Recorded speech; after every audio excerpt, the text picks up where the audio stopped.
This is the Lone Crater YouTube. We hope this video helps. You start by confirming the camera type and compatibility. This saves time and prevents mileage of trial and error. Once done, disconnect the battery to avoid shorts and locate the rear harness near the tail lights. Make sure to identify the reverse light, positive, and ground.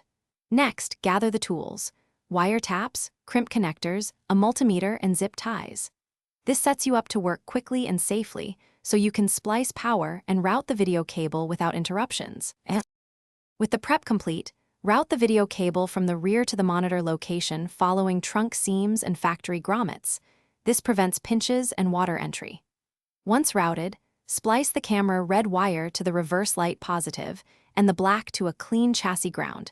Use crimp connectors and shrink tubing for reliability.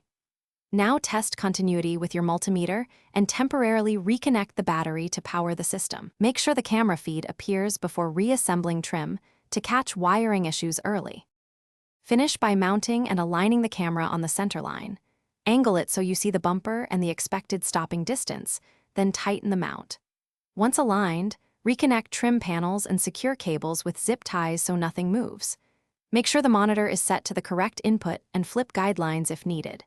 If you get no image, check the camera fuse, confirm the reverse feed provides 12V when engaged, verify solid ground continuity, and inspect the RCA or video connector for a loose connection. Thanks for watching. Consider subscribing if we helped you.